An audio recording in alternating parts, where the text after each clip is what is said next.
এই অগ্নিকুণ্ডে নিক্ষেপ করেছি। আর দেখেন এই যে ৬০ বর্ষ। ঠিকই তো বলছো মন্ত্রী, এই কার্য করার জন্য তুমি আমার পক্ষে এসো মন্ত্রী, তুমি আমার পক্ষে এসো।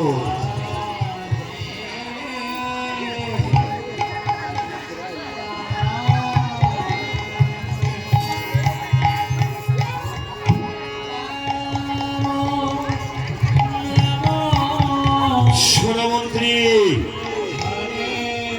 আজ হতে এ রাজ্যের আমার চিরশত্রু নিঃশেষ হয়ে গিয়েছে।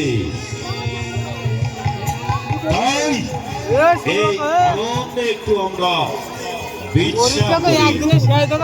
ঠিক আছে মহারাজ, ঠিক আছে।